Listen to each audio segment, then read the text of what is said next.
Hi everybody, welcome to Punches of Pink episode 9. This is an episode I've been both looking forward to and also dreading at the same time because of the subject matter.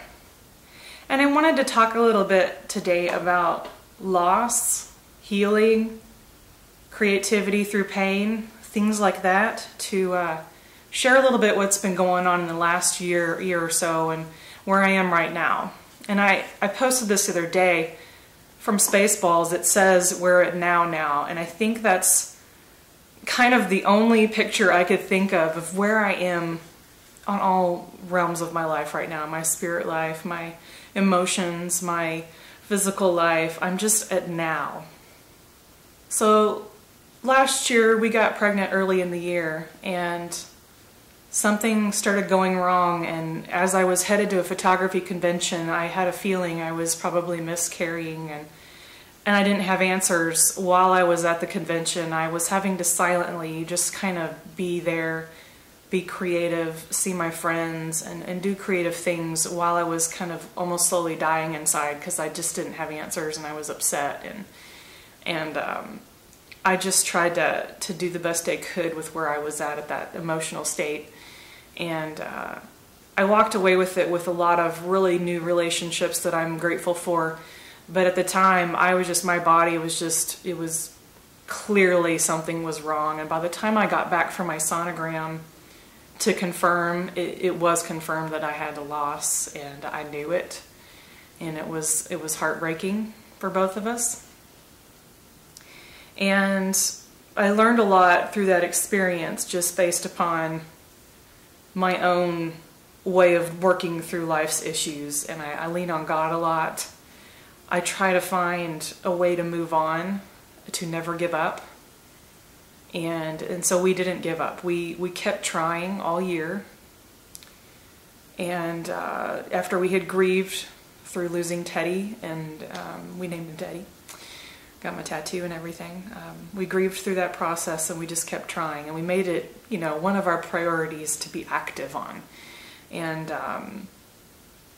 so we've been working on that, and then got pregnant in January, and this is where I am right now. So I had been wanting to exclaim this news to everybody that, oh my gosh, we're having a kid. This is for real. This is what we've been waiting to tell everybody, and we know people are so excited for us, and they're so ready for our kids to be here on the planet that it's been hard to not see that happen yet. And so I found out I was pregnant really early because it's just my instinct was right on target.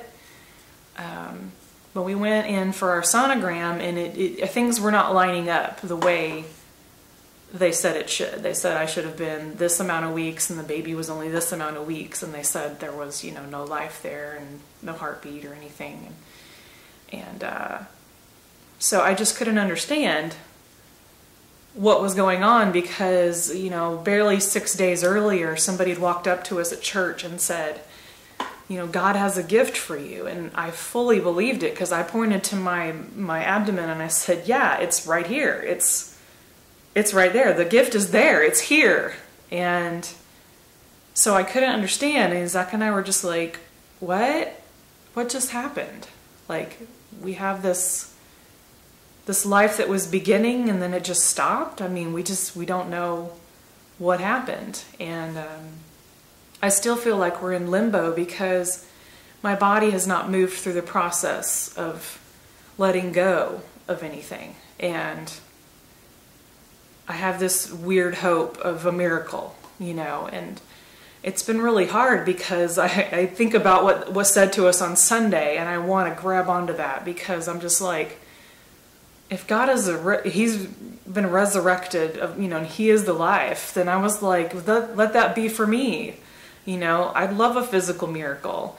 I'd love to see this happen and follow through.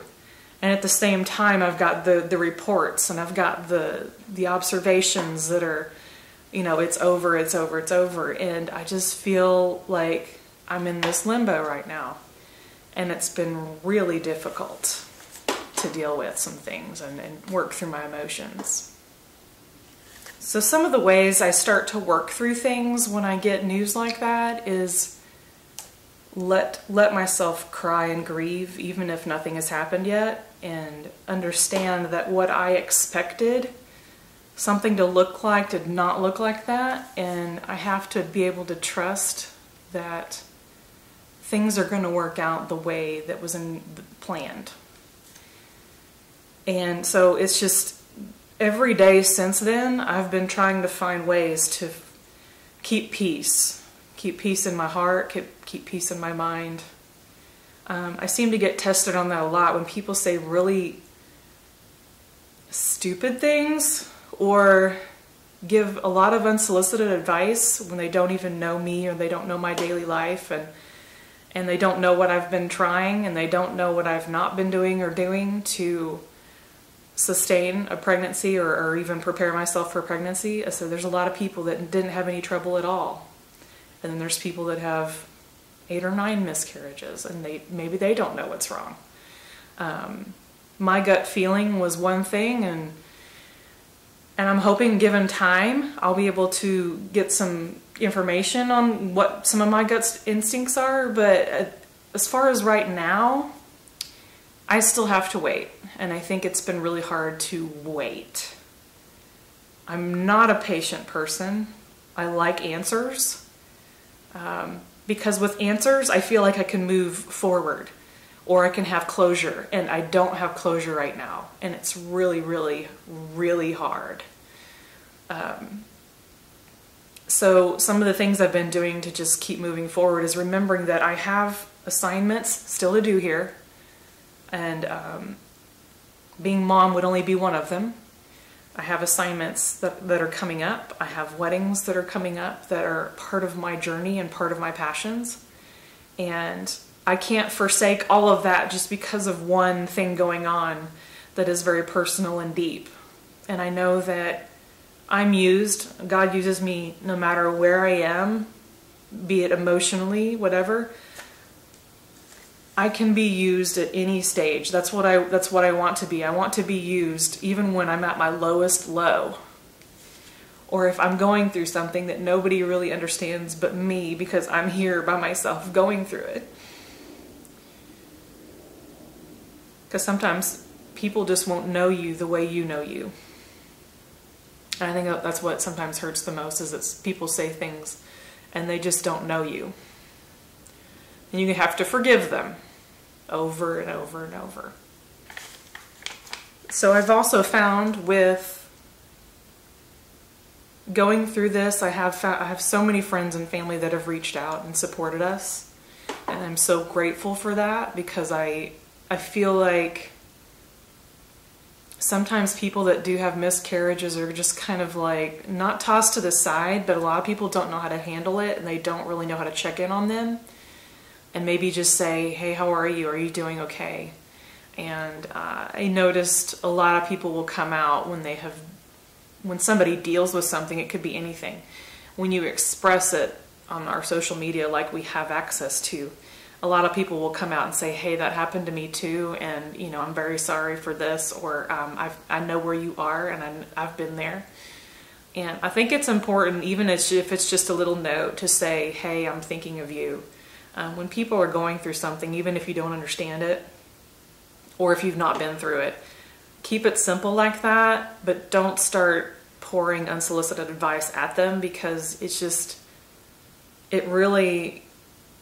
what I've noticed is when I get some of it, I just really put up a wall, and I don't want to shut people out, but at the same time, their words can just be like, and you're just like, why did you say that? Come on. So like I was saying, I'm at right now, and I'm preparing for a creative trip where I'm fully envisioning a lot of things that I'll be doing, and I have a really good list of pictures I want to see happen. And some of them do have to do with miracles, because it's just something that I decided I wanted to do this year, is try to put some kind of my own spin on these miracles that Jesus did on the Sabbath, and which was a huge no-no. It was like, he's such a rule breaker. Anyways, so I'm working on several things that are keeping me occupied, as well as I have friends reaching out that have been checking on me, and I'm really grateful for that. So thank you to everyone who's been reaching out.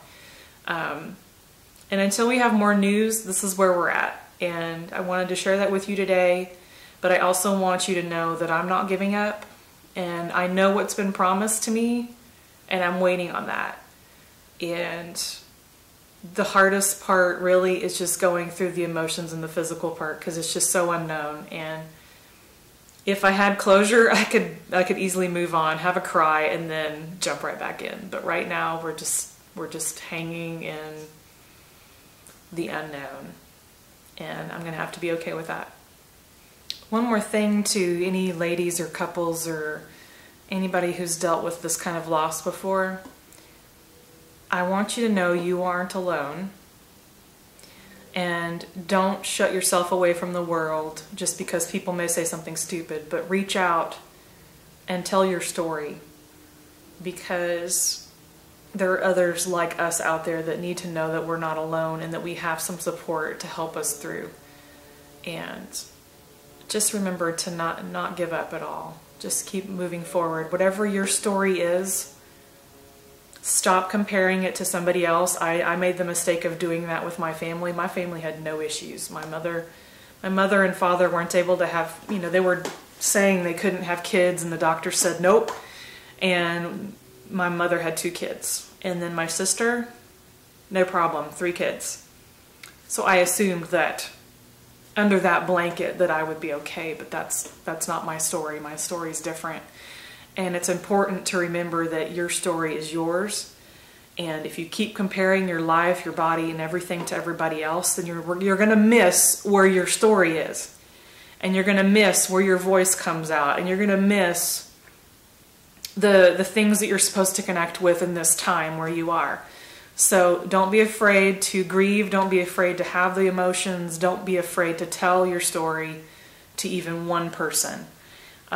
It makes a difference in your healing, and it makes a difference in somebody else's life. And I do think a lot of things we go through are for somebody else to be encouraged by, or to learn wisdom from other people. So keep going, keep moving, and by golly, get creative with it. Use all this for creativity as well. There's so many different things you could be doing. You could write, you could do photography, you could do art. There's so many different things you can work through. So again, talk to you later. Have a good one.